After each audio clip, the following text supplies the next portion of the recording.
Say again, Gemini 5?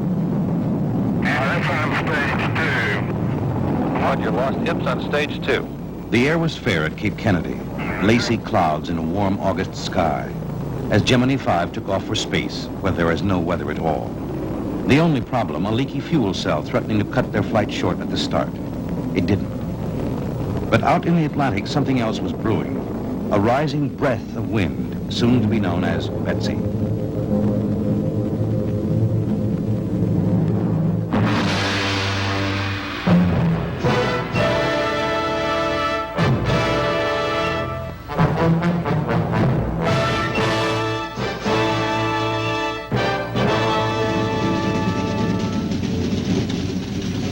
Dawn, August 27th. At Florida and island bases, Navy, Weather Bureau, and Air Force their daily task. 180 miles overhead, Gemini 5 is whirling around the world in its 6th day of orbit. The astronauts are still alone in space, but not quite alone. From the first day on, they've been sharing the sky with Tyros weather satellites, circling endlessly, clicking their pictures back to Earth.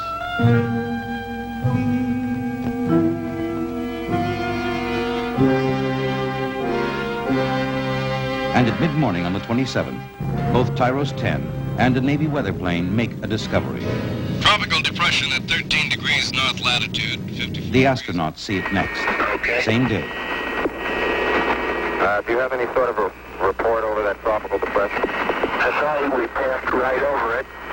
It is a rather large storm with heavy cumulus activity. We could see air-to-ground lightning even in the daytime. It does have an eye. That's the name of that's Betsy, in case you haven't been told about it. A hurricane's born and christened Betsy. And in two places, the news spells trouble. The National Hurricane Center in Miami, where Chief Forecaster Gordon Dunn is checking first reports, and Houston Control for the spaceflight, scheduled to splash down Sunday, right in the path of the storm.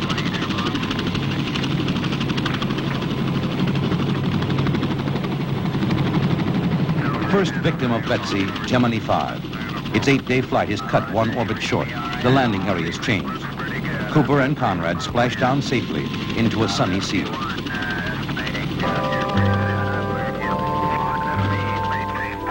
For a week, Betsy wanders north toward the Bahamas.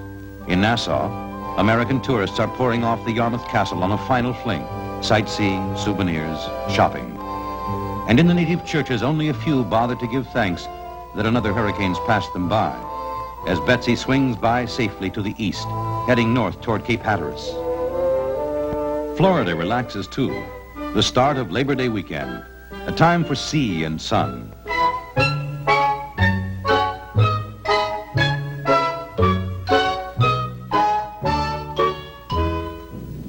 But for the Weather Bureau and the hurricane hunters, it's no holiday at all. In 10 days now, Betsy's already traveled 2,000 miles, past Barbados and the Grenadines, the Windward and Leeward Islands, skirting Cuba, Puerto Rico, the Bahamas. Now, 300 miles north, she runs into westerly trade winds, does a lazy loop-de-loop, then stalls. Probable course, still north and west toward Hatteras, New Jersey, or New England. But bad news wherever it hits. By now, it's packing 125-mile-an-hour winds, swirling around an enormous eye.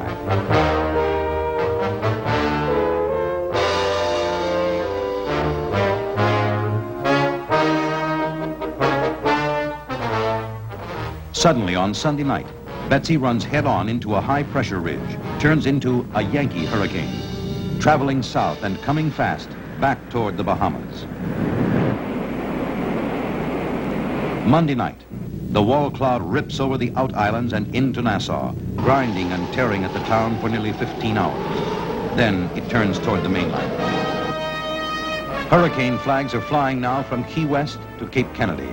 Upcon 3 effective, beginning 0700 hours this morning. Upcon 3 effective, beginning In Miami, the county's Civil Defense Emergency Operating Center, designed to direct government services in either natural disaster or enemy attack. All forces have been on emergency alert since early Labor Day morning. Small craft warning. Winds may reach hurricane force and squalls by early Tuesday evening. All vessels in the area of hurricane display should seek safe harbor. For the first time in local history, Weather Bureau warns that Key Biscayne and Miami Beach will be underwater. Residents are advised to get out now. All groceries, hardware stores, and lumber yards now closed for the holiday are urgently requested to reopen so the public can lay in food and emergency supplies. If you're boarding up, be sure to use strong lumber and nail securely.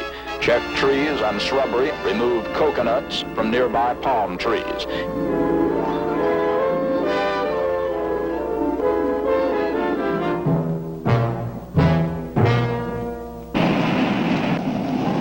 Along the Gold Coast, hotel swimming pools are suddenly deserted as advance winds begin to come in. But on the beaches, youngsters are finding the best surfing since Hurricane Carol.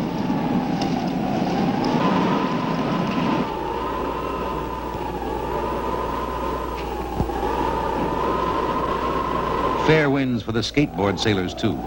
Not so good for last-minute shoppers.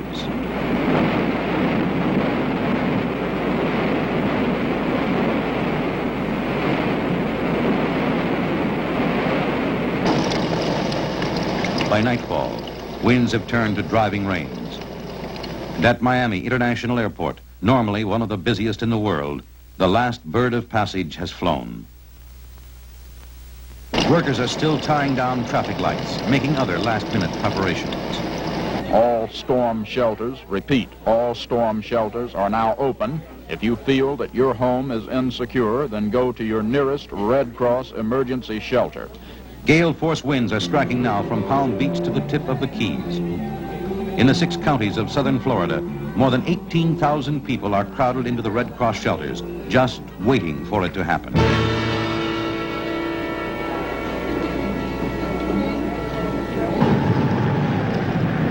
Betsy is here. Gusts now topping 100 miles per hour. Tides 3 feet above normal in the greater Miami area. And escape routes will be cut off shortly. Unidentified female reported electrocuted by a fallen power line. Rescue squad to 1721 Northwest 17th Place. Family now reports water swirling around their bed.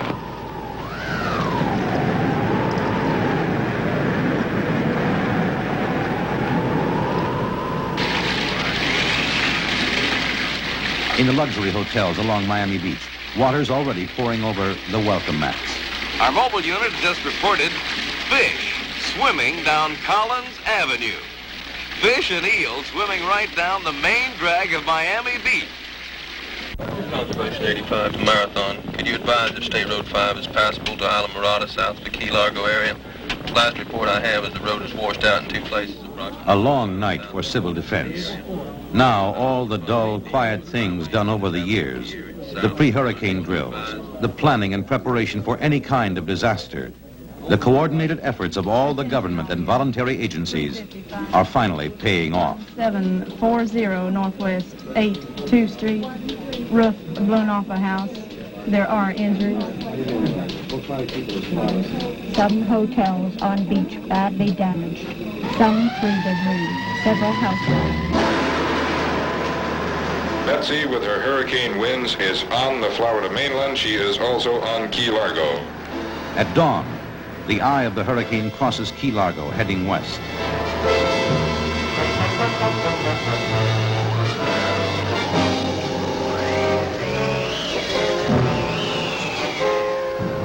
Hurricane winds will continue for hours, and so will calls for help.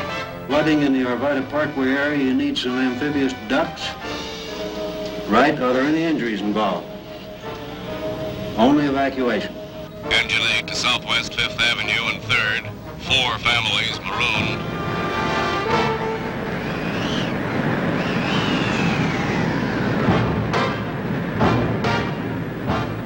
As Betsy blows by Florida, she leaves her mark behind. Damage, around 140 million. Several dead. 4,000 homes wrecked or flooded out, plus smaller losses. On Riviera Beach, a bigger whale's been grounded. A foreign freighter driving in blindly through the night. The Yarmouth Castle's been a little luckier. The Bahamas cruise ship has ridden out the storm at sea and put back safely into Miami next morning. She'll sail another day. The hurricane roars on, still hunting for land.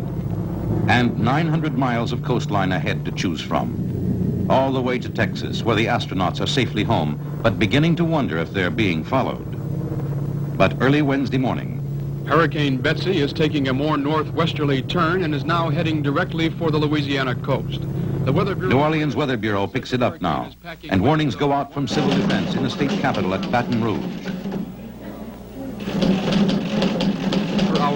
Lying coastal areas should be evacuated early today, before escape routes are cut off by rising waters. Offshore oil rigs are abandoned. Ships head into port. Cars come streaming up from the Delta. 250,000 refugees, many of them heading for New Orleans. For New Orleans itself, there's literally no place to go. It's surrounded by river, lake, and swampland. So the town boards up and battens down in the shelter of its levees. Already its Civil Defense Emergency Operating Center is manned by nearly 200 people, representing all the city's emergency services. Near dusk, Mayor Victor Skiro comes down the stairs to hear disturbing news.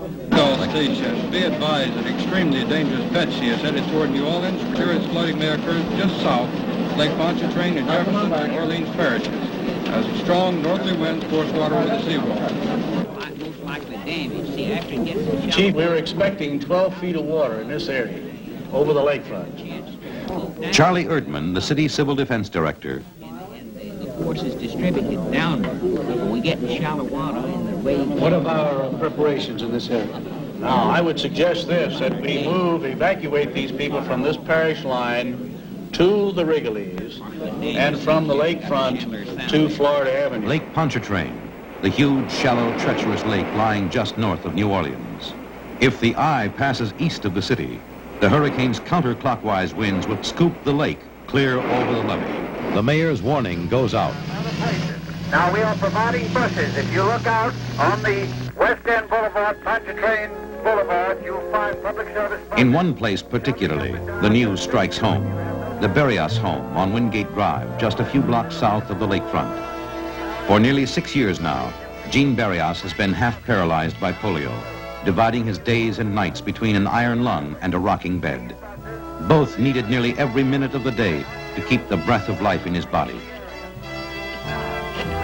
If hurricane winds knock out the power lines, the equipment will stop. Or if water starts pouring over the levee, he'll have no chance of escape. Hello, Mama. Let me talk to Henry a minute. Yeah. Mrs. Berrios calling her brothers for help. Hello, Henry. Well, listen, this is Mona.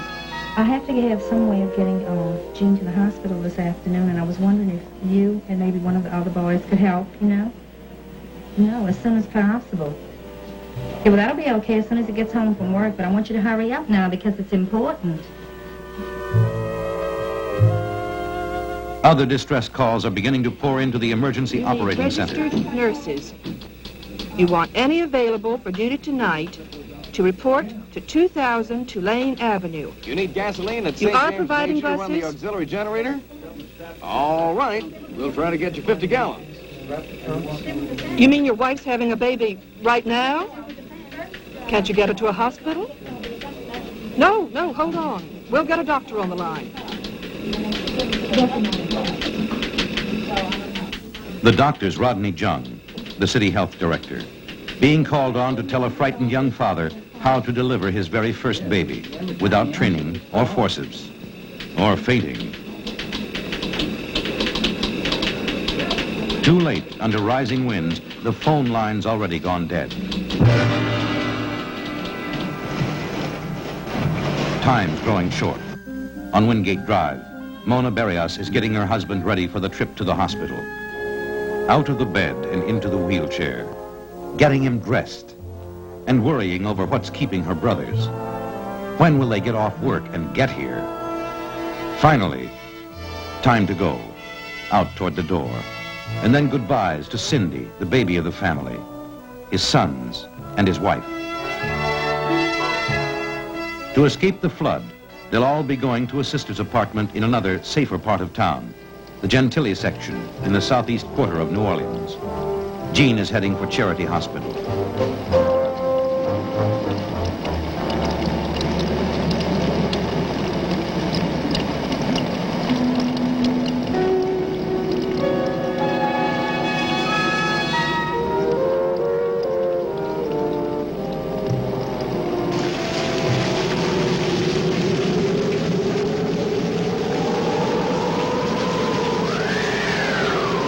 Now, Betsy roars down on her third swinging town, closes up Bourbon Street tighter than an 8 o'clock curfew, and, unpredictable to the very last, she veers again. The 9:30 Weather Bureau bulletin says the eye may now pass west of the city instead of east. A last-minute reprieve for the lakefront area. Probably bad news somewhere else. Fire alarm to 306. Your equipment is delayed by fallen trees. You will have to handle alone. No one else can reach you.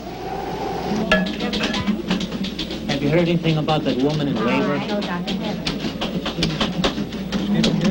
Have you heard anything about that woman in labor? No, sir. Have you heard No word yet, but bad news elsewhere as the hurricane comes sweeping up the delta. Well, I don't know how long we can stay on this line. All right, just tell us what the situation is right now. We're in complete darkness here now. The eye of this thing, or the greater part of it, must be right here, right now, because there's no surging in the wind. There's one continuous blow. And I'm telling you, she's a blowing and she's a shaking. At 11:46, all power fails at the New Orleans Weather Bureau, and the wind gauge blows off the roof. Falling trees are knocking out telephone lines all over town, but not till Dr. Jung finally gets the word he's been waiting for. Oh, Dr. Jung, that woman you were worried about had her baby and both are doing well. Fine.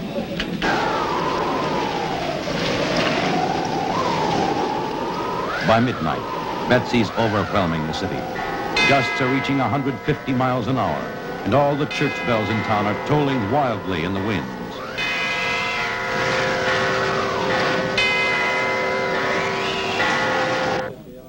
Baton Rouge is next in line. Winds in the Baton Rouge area are increasing in velocity to hurricane force with winds of near 100 miles per hour by 1:30 a.m.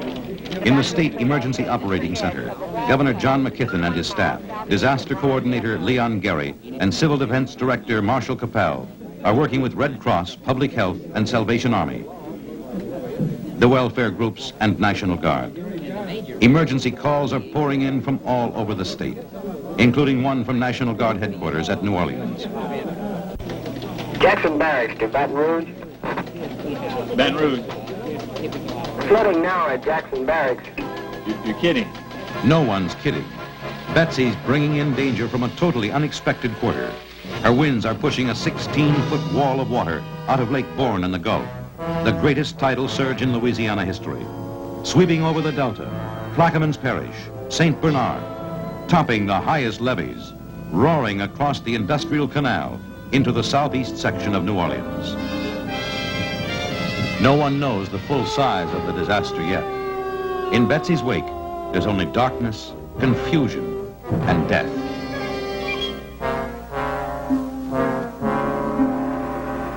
Daybreak and devastation. And the church bells are quiet now.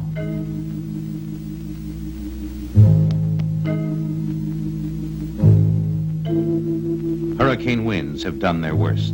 The tidal surge has topped them. Fatality list is as follows. 25-year-old Mrs.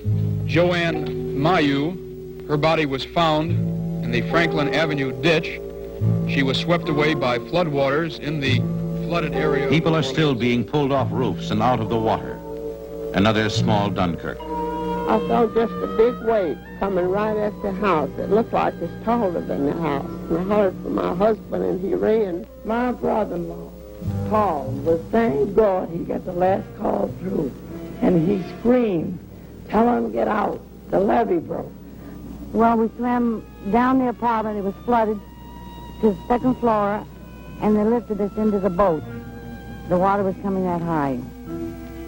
Another 25,000 refugees to swamp already overcrowded shelters. Jack, well, St. Bernard held its own, by golly. Well, you seem pretty happy for the I got my full precious possessions out, my children.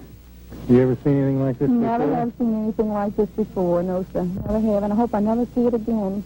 My children are singing down at my sister-in-law's because I don't want to bring them in here. It's that bad. Hard. By mid-afternoon, the presidential plane is on its way from Washington, swinging out over the Gulf, then up the Delta, flying low, following Betsy's trail of destruction. Grand Isle, where the hurricane first made landfall, nothing left. Up the Mississippi, houses swept 5 miles from their front door steps.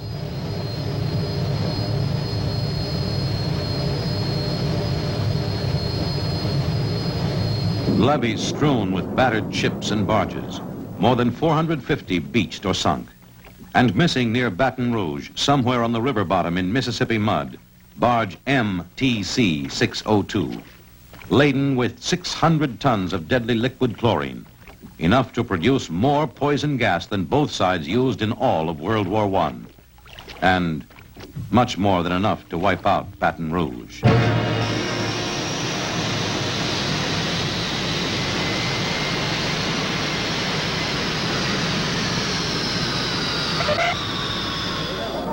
At 5 o'clock, Air Force One lands at New Orleans, bringing the president, his aides, and leaders of the Louisiana congressional delegation to survey the damage, see what needs to be done. In one old grade school near the Industrial Canal, not meant for use as a shelter at all, they find 3,000 refugees from the flood and only 4 young volunteers on hand to help. How much training have you had for this type of work? Well, about 15 minutes, I guess. The president declares Louisiana and Florida both disaster areas, tells the Office of Emergency Planning to coordinate federal assistance. More than 1,200,000 people from nearly every agency of the national government will be involved. Down the Delta, roads are flooded out, but 2,500 National Guardsmen come in by river steamer to begin rescue operations.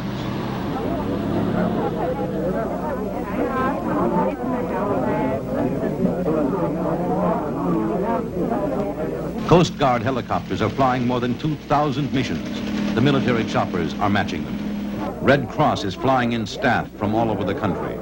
And with them, to help in this overwhelming task, come hundreds of health and welfare workers on loan from other states and cities, the other voluntary agencies. Captain Ward of the Salvation Army has placed an urgent request for clothing of any kind, especially children's clothing, blankets, diapers, food, and money, to purchase clothing.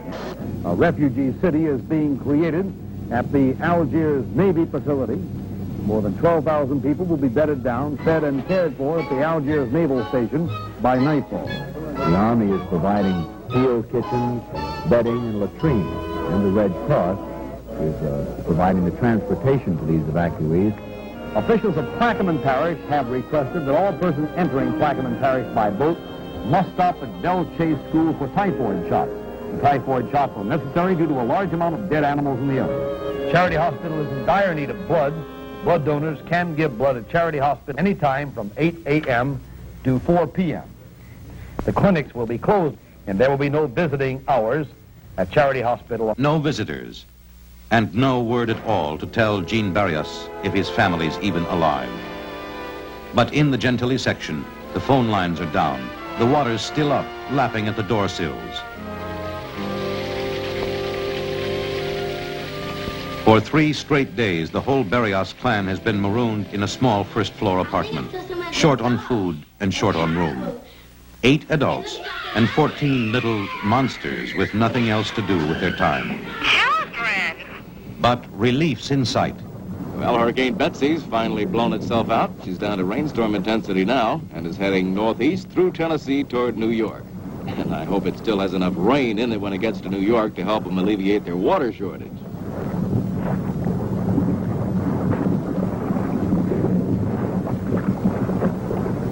And finally, the pumps are taking effect. In Gentilly, at least, the water level's falling. And for the first time in 4 days, it's possible for Mona Barrios to get out. Call Charity Hospital. After all the worry, the family's safe and coming home tomorrow.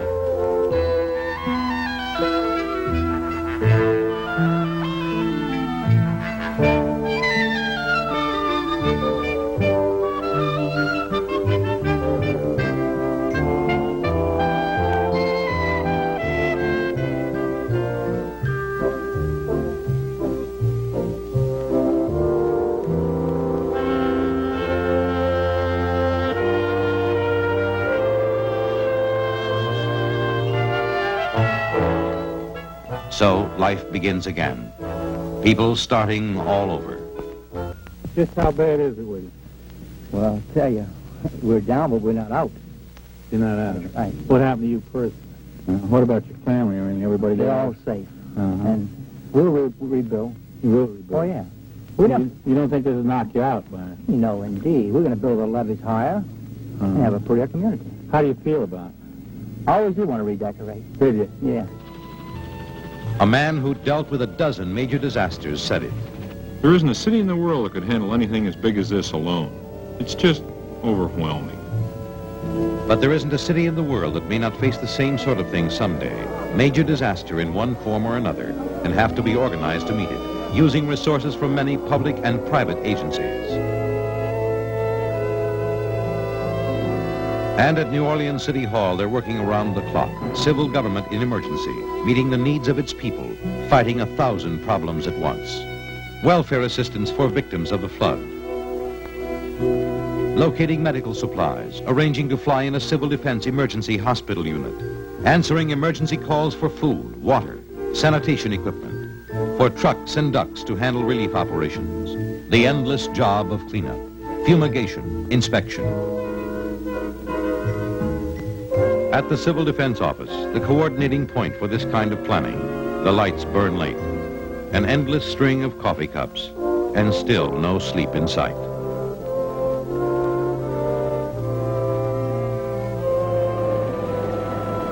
Betsy's final bill won't be in for months. The chlorine barge near Baton Rouge will take $1 million to raise. Corps of Engineers supervising the salvage job.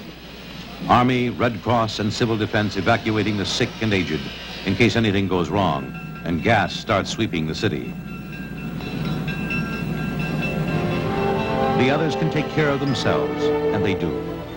On November 10th, 2 months to the day since the hurricane hit, they bail out of town in a hurry.